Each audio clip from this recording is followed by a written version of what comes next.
just reading today in the Bhagavad Gita,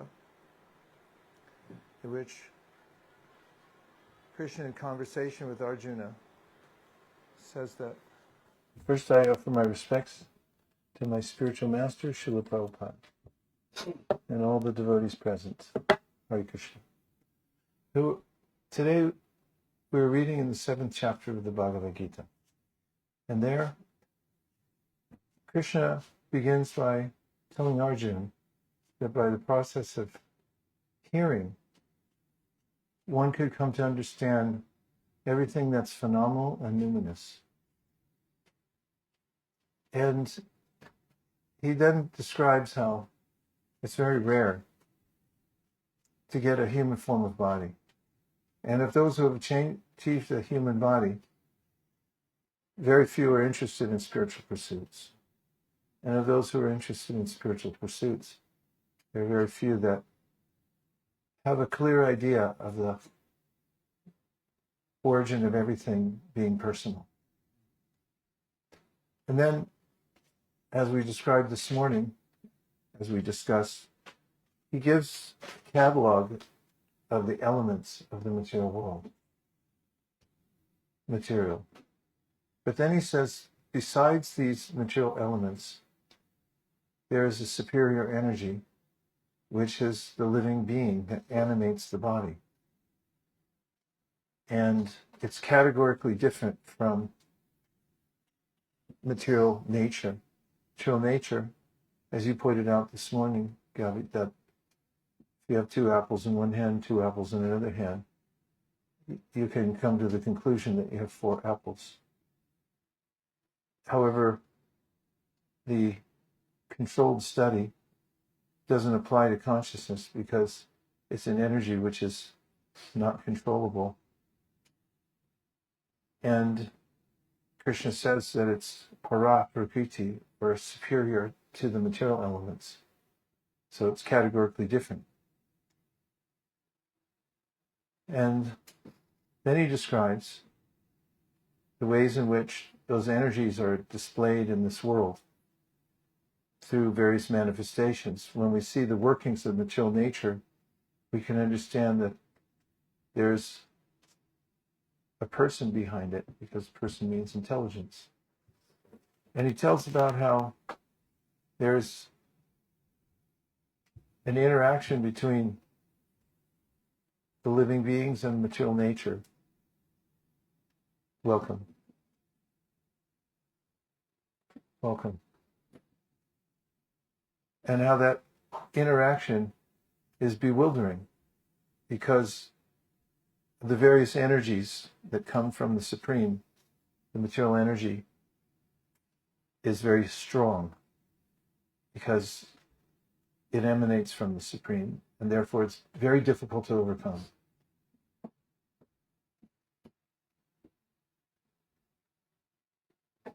We're just having a brief introduction to chapter 7 of the Bhagavad Gita, leading up to tonight's topic. And not just the topic, but a transcendental or spiritual activity, which is the chanting of mantra. So there are various energies, higher and lower, to give a summary. There's the lower nature, which is earth, water, fire, air, ether, mind, intelligence, and false ego. Those are gross and subtle elements. And above that is the energy of consciousness. And consciousness is a higher energy, and matter is lower. And we're conscious beings. I can tell because I'm looking at you and you're looking back at me. Consciousness is like light, sunlight. When you see it, it's self-revealing. When the sun comes up, you know the sun's come up. You don't have to have a special meter to tell if it's up. You can see for yourself. So you can also be aware that you exist and that you're conscious, and you can see it in others as well. We're described as marginal energy.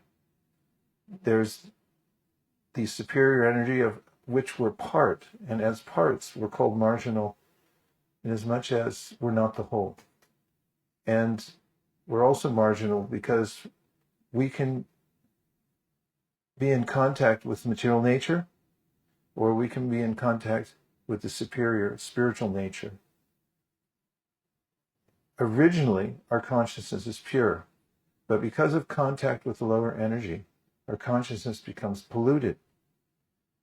And when we want to purify our consciousness and come to our original state of consciousness, there's a process, and that is the chanting of the divine names of the Supreme, which are non-different from the complete whole spiritual energy. It's not an artificial imposition on the mind when we chant. Rather, it's a way of uncovering our original consciousness. And when one chants the mantra, which is the Hare Krishna mantra, which has the seed words, Hare, Krishna, and Rama. Hara is a kind of an address to the energy of the original Supreme Person. And that energy helps us to come in contact with the original Supreme Person. And the names Krishna and Rama indicate the ultimate Supreme Person. And they literally mean the all-attractive and the highest source of all pleasure and happiness. When one chants the mantra, which is called the Maha Mantra, one doesn't have to use one's mind or intelligence because it's not an intellectual activity. It's direct contact with the spiritual stratum, which is above the material stratum. And it becomes a channel through which we can come in direct contact with that spiritual stratum, and our original consciousness can become uncovered. Therefore, when people chant together, they experience that consciousness, and it makes them joyful. It also gives them a sense of their own spiritual identity beyond the body. Welcome. Thanks for coming. Hare Krishna. This process has been recommended by spiritual teachers going back thousands of years. And very recently, 500 years ago, an incarnation of Krishna named Chaitanya Mahaprabhu, or Lord Chaitanya, specifically came to teach this method of chanting as the prime means in the present age for anyone who wants to have direct contact with the original Supreme Person and their original consciousness, which is full of bliss and knowledge. The founder of the movement of which we're representing here in this small center is named Prabhupada. He came to America and started a worldwide movement when he was about 80 years old, and at 70 years old. And when he came to New York City, his method for a startup, although he didn't have startup capital, he had the main asset, which was the mantra. He went to a well-populated park in New York City called Thompson Square Park. And at this point, he was alone with no help or no followers. And he sat in a park and he chanted the mantra out loud, sang it. And soon people, passers-by, would gather and they'd listen. And then some started chanting along with him. Some started dancing because it invokes that kind of feeling when you hear the mantra that you feel joyful and you'd like to dance. And then what people inquired more about, how can I continue this practice? So they started a small place like this in New York on 26 Second Avenue. And from there, the founder, Prabhupada, would read sections from the Bhagavad Gita, and he would describe the power of the mantra itself. And then he would hold a public chanting in the storefront, as well as the public one that he did outside at Thompson Square Park. And from that humble beginning, people became inspired. There's a story about the monk Chaitanya Mahaprabhu I mentioned, who brought this chanting over 500 years ago.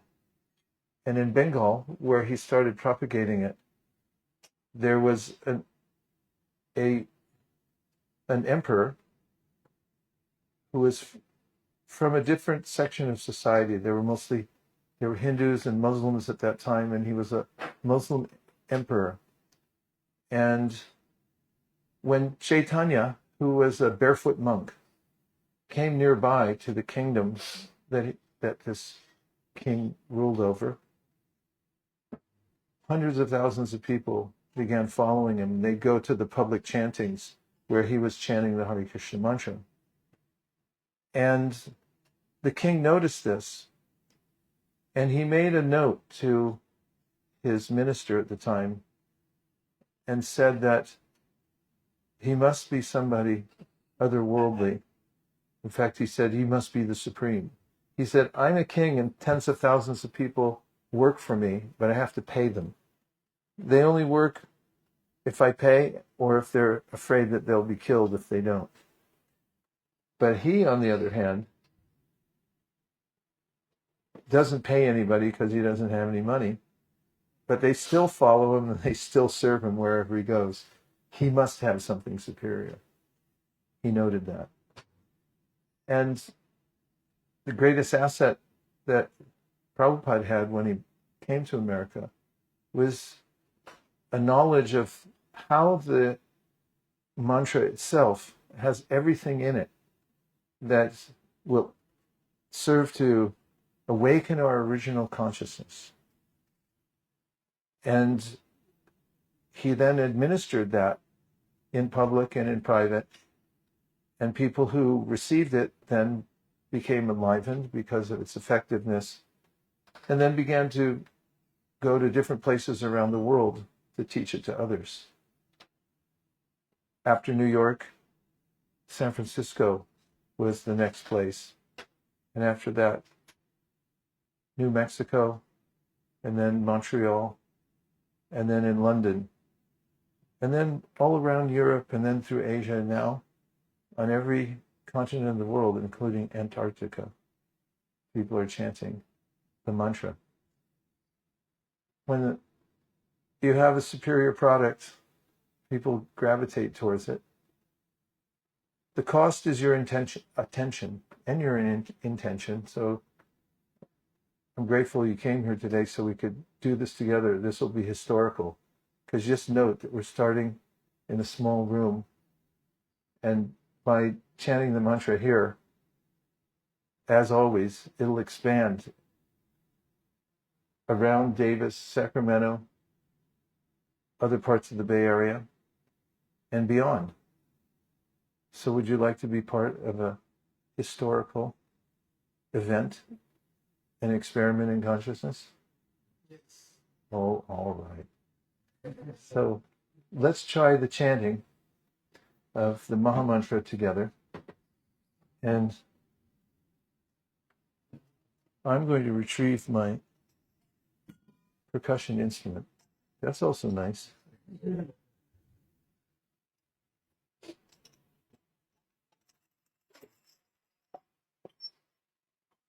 Are you going to play the drum? Okay, you're going to play the harmonium? Go ahead. 3 words. Hare Krishna Rama. You needn't use your mind or your intellect to analyze it. Just be open to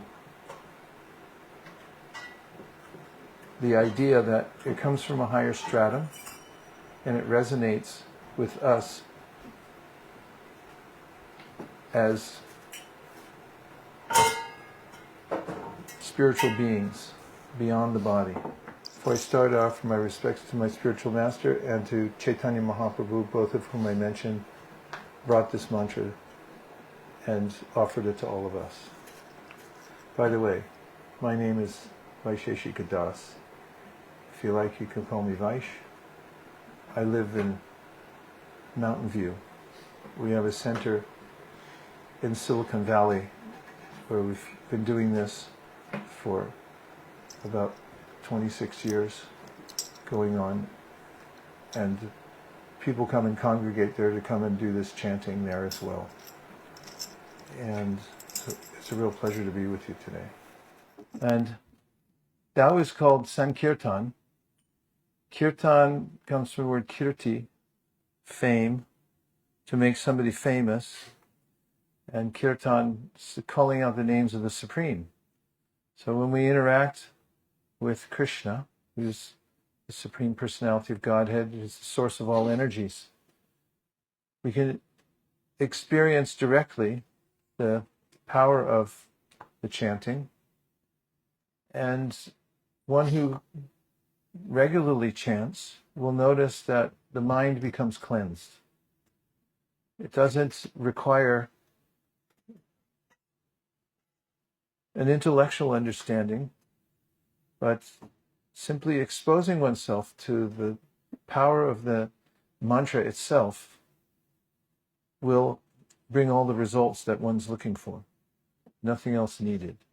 It's the prime method for spiritual realization in the present age of Kali Yuga. There's another kind of chanting through which we can experience that direct contact with the Supreme, and that is called japa, or mantra meditation. And by repeating the name out loud to yourself, actually you're saying it out loud to Krishna, and listening to the sound vibration, then you'll have a similar experience.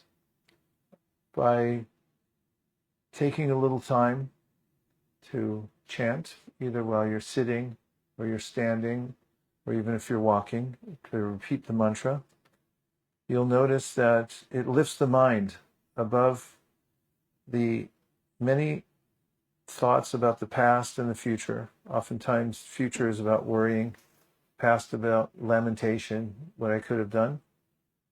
And when we chant the mantra, then by its very definition, mantra, the word tra comes from trayate, which means to deliver. And the mind gets delivered from the myriad worries, lamentations that are constantly churning within the mind. And by the power of the mantra, we can notice that we're transcendental to the mind. We're also transcendental to the body. And we're not really part of this world altogether. We're part of the spiritual world. And even from here, we can feel that connection to the spiritual world just through the mantra. So Chaitanya Mahaprabhu, who I described, the monk from 500 years ago, taught this as a process that anyone could take to.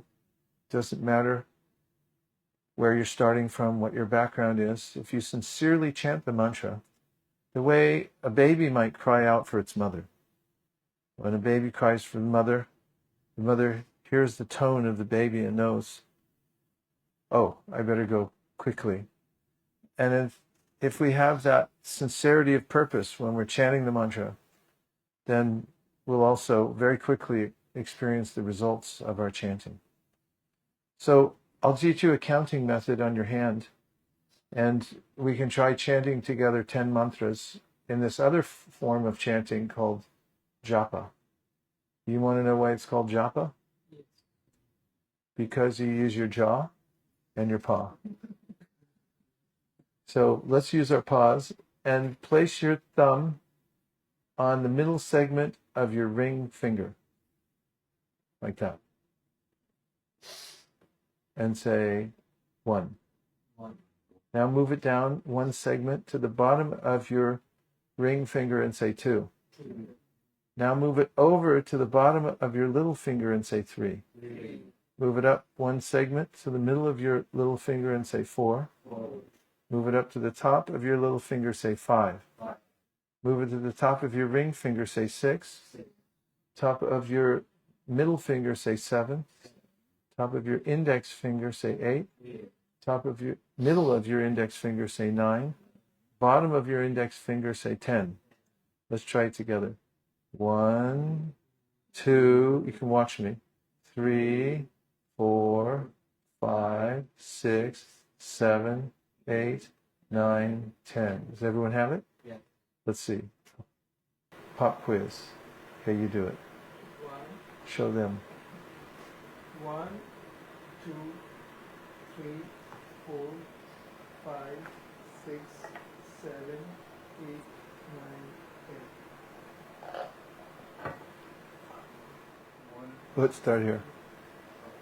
Over to your ring finger. Oh, sorry. Go ahead. It's Jimi Hendrix. 2, 3, 4, 5, 6, 7, 8, 9. Why is this important? Because when you have this little counting pad, you take it with you wherever you go, hopefully. And it's inspiring when you notice that the world's churning, or rather your mind's churning, and you're trying to figure out how to catch up to the world. Because we never quite catch up to it. And we feel anxiety, or we feel like we need help, we need to rise above it all. Then it's right in your own hands. You can do the Maha Mantra. And so let's try it now, counting to 10, and we'll do one mantra for each space, and we'll go to 10 together. Hare Krishna, Krishna Krishna, Hare Hare. Hare Rama, Rama Rama, Hare Hare. Hare Krishna, Krishna Krishna, Hare Hare. Hare Rama, Rama Rama, Hare Hare. Then, of course, if you wanted to do multiples of 10, you get your other hand involved. And just keep track over here. The chanting of the Maha Mantra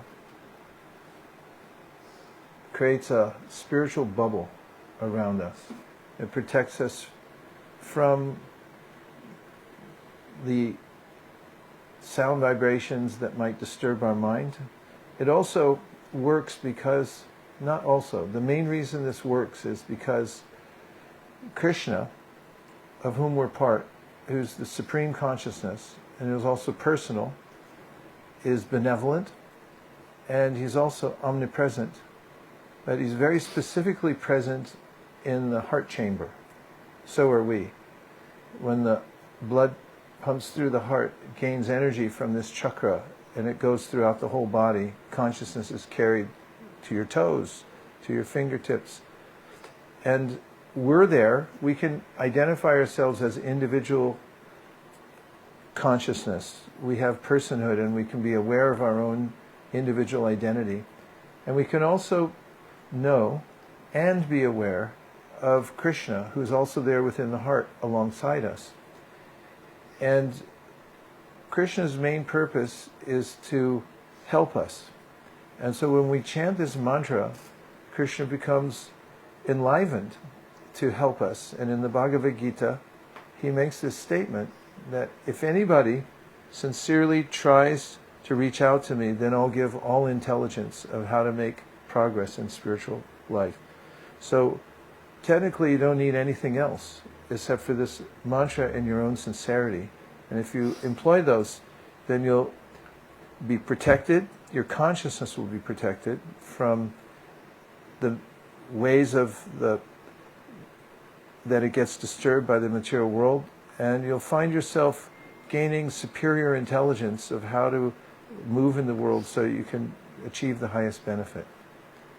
And now we can have a time for a few questions, or anybody who wants to describe what it felt like to chant the Mahamantra together.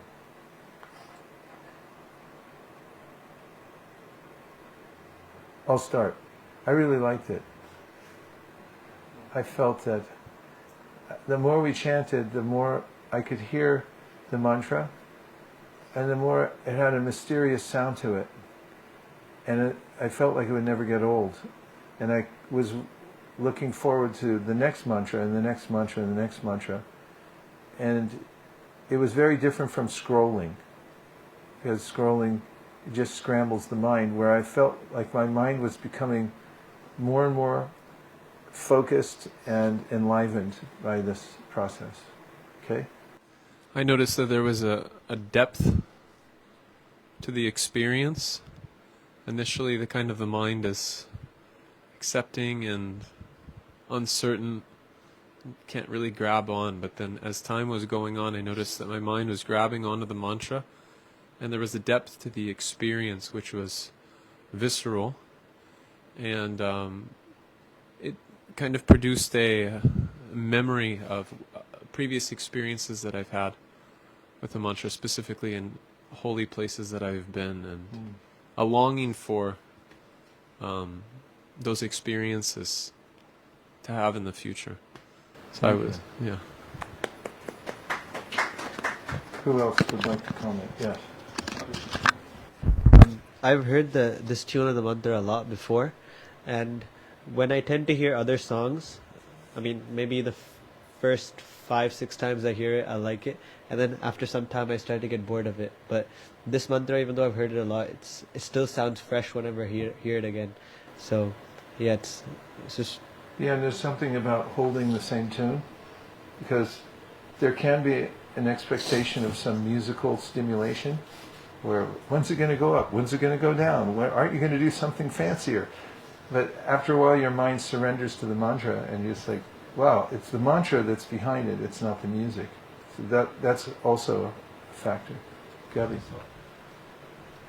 I wanted to add on to that then the nature of the beat. Yeah, since it was so constant, you notice yourself, you could think about the same things and kind of try and put a new spin on it, because you're doing the same thing over and over, but you have to the mind wanders, you have to keep yourself busy somehow, so you have to kind of look for a way to remix what you just did many times over. So it's always a good exercise to try and put a spin on things. Yeah, change your perspective, right? Yeah.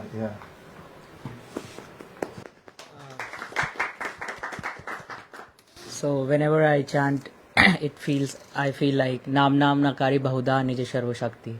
So always whenever I chant, I feel like strengthening my willpower is getting 100x. The verse you just chanted from Sanskrit says that there are many names of the Supreme, and all of them have the full and individual power of Krishna or God within them. So there's no difference between seeing God coming directly in contact with him and chanting the name. That's the verse. Yeah. Thank you very much. Experiences for 500. Hare Krishna. So, yeah, chanting is always... I felt different ecstasy here, because we are chanting slowly, all together, and with a very nice rhythm. So, whenever I'm chanting, the mind tries to wander here and there. But when we are doing this together, the mind was a lot more focused. That's what I experienced. Yeah. So it was helping for the mind. Yeah. Hare Krishna, bro. I feel like whenever I chant, I feel like I'm connected with myself more, rather than just wandering my mind here and there. So I'll focus more on, as you said, japa and kirtan. That difference I can feel when I'm into the association with the devotee. It gives me more the vibration about the just calming down and soothing myself, just connecting with myself. So yeah, that was my experience. Hare Krishna. But I was recently in London,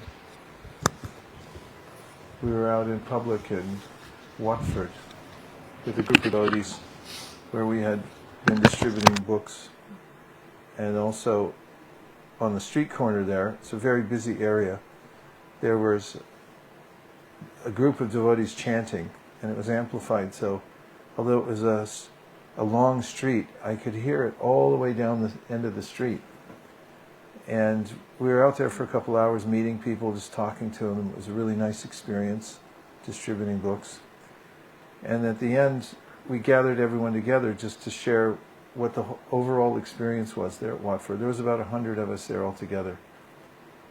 And in order to come together in the group, the chanters stopped because they wanted to join in too.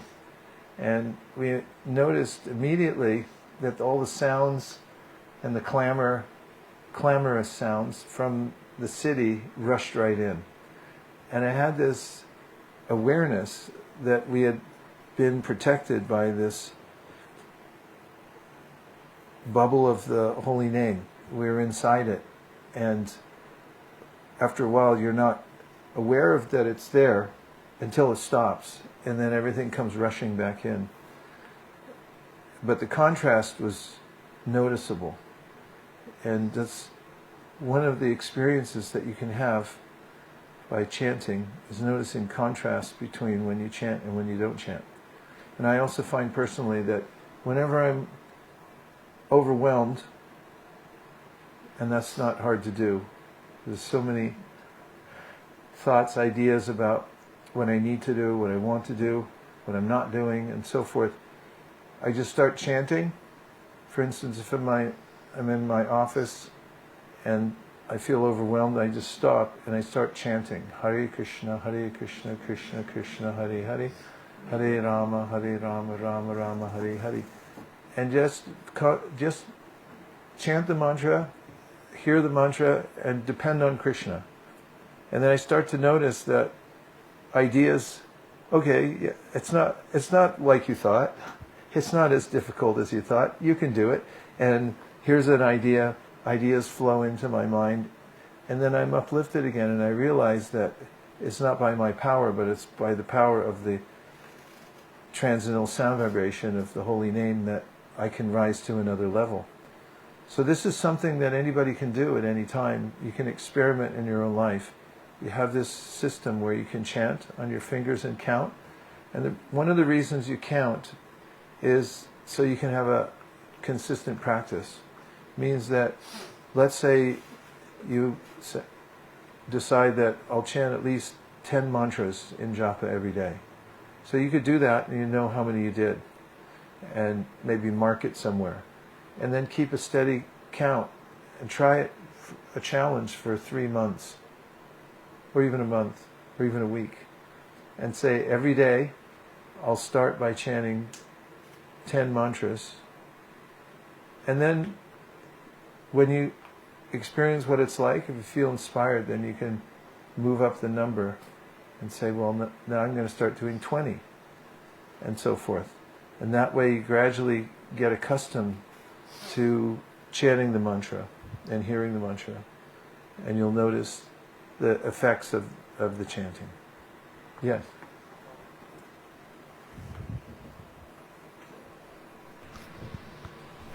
I have a reflection for something that you said before we chanted, which was about how the mantra is divine and so is the self, but we have to interact with these material things and various worries in this world, and these kind of stain the soul as you try to as it is divine against these things that aren't.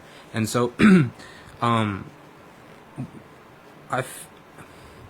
And you talked about reflecting on the contrast between when you are chanting the mantra versus when you aren't. And this is a great way to notice, I guess, things you get overwhelmed by, but also when you aren't being overwhelmed, what still is, lurking in the back of your mind. Effectively, what has, because you are while chanting the mantra, it is divine as you are as well. And so you're trying to interface with this. Anything that's going to give you friction during this process is going to be anything that's not divine. In other words, anything that you are worried about, anything that stained your soul.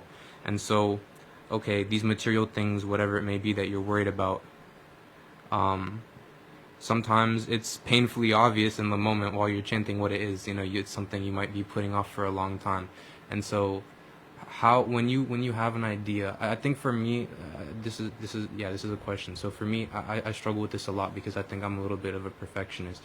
If you want to, and so my point of view, when I want to try something new and I understand what has to be done to do this correctly, it's very scary for me to try this thing because I guess I am afraid of failure. I understand what has to be done for it to be executed correctly, and so I know that I may fall short. And so while you're chanting the mantra, you come up with ideas, things come to you, but it can be scary to actually execute them in your life, to actually make that first step, to actually incorporate these things. And so you would just recommend chanting the mantra daily, meditating more on that difference between when you are chanting versus when you aren't, and to just focus on that it does in fact bother you. Is that really just the answer? Just keep focusing on that. There is the friction there and it should be addressed with, so no matter how frightening. Make your question for me in one sentence. In one sentence? Yeah. Sometimes you come up with solutions to things in your life, but you really don't want to... No semicolons. There's going to be a comma so. There's going to be a comma so. Okay, go for it. Okay. So sometimes you come up with the solution to a problem in your life, comma, but it's really scary, comma, so how do you deal with implementing these ideas when they do come to you? Well, one of the teachings of the Bhagavad Gita is that we have to have humility, and humility to admit that we can't solve everything. When you feel helpless, it actually feels good because we are helpless. And when you have a very powerful intellect, sometimes it works against you because you have this sense that it's just within reach and maybe I can figure it out myself.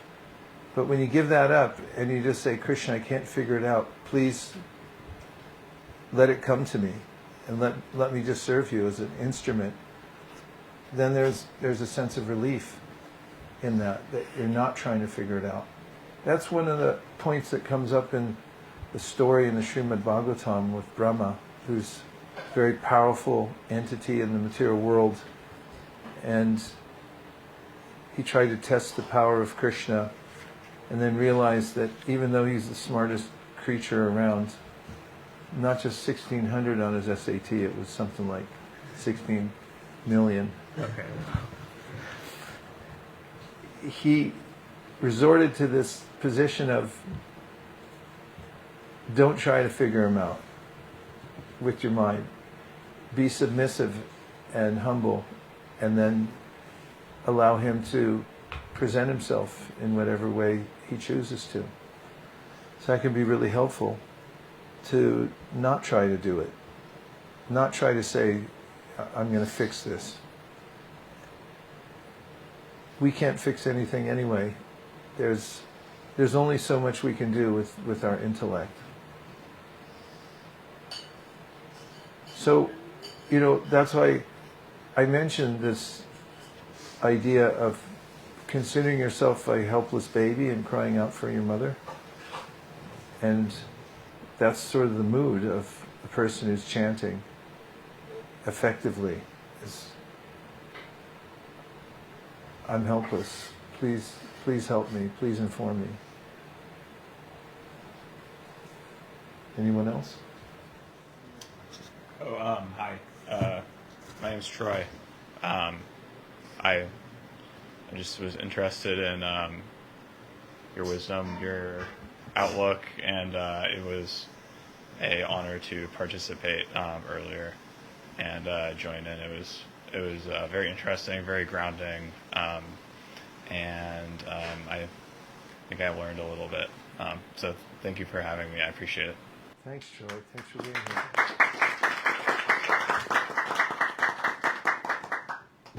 Student? Oh yeah, I'm a PhD student in plant science. Plant? Plant science, yes. Wow. So I love plants and nature and animals and all that good stuff. That's really interesting. That's a big category at Davis, isn't it? Yeah. Davis has a lot of plant science. I wish Davis had more vegetarians for how much interest there is in studying plants. Well, you can always come here. They're open 24 hours, just not in a row. But they always have good vegetarian food here. Something I remember Steve Jobs said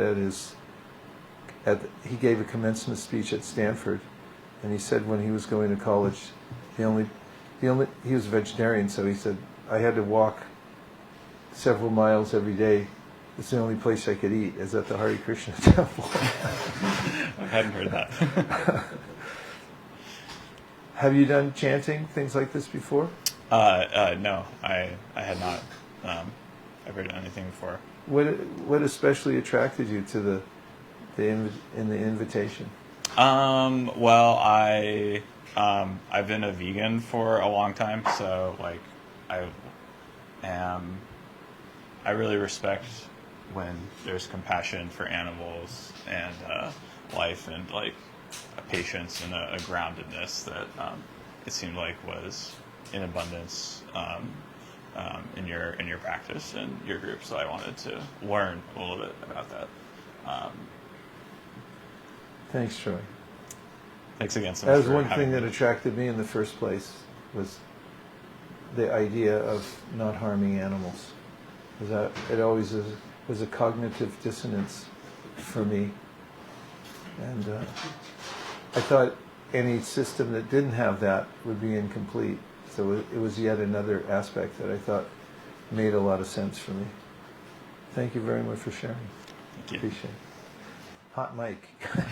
Toss it.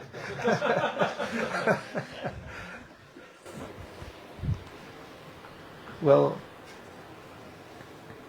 it's a simple practice, and if you test it over time, consistently, then you can have your own experience.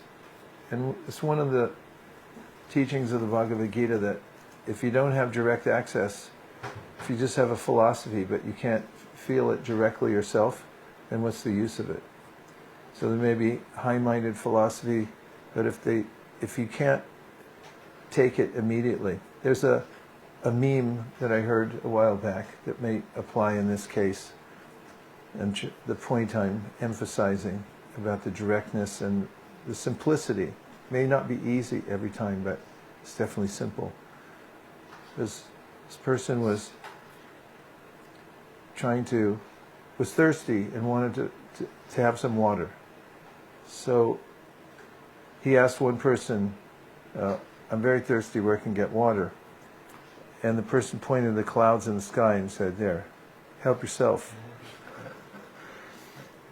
And disappointed, he walked away, and he asked somebody else a little further along, and he said, well, every once in a while these flash floods come, so you could probably get it from there.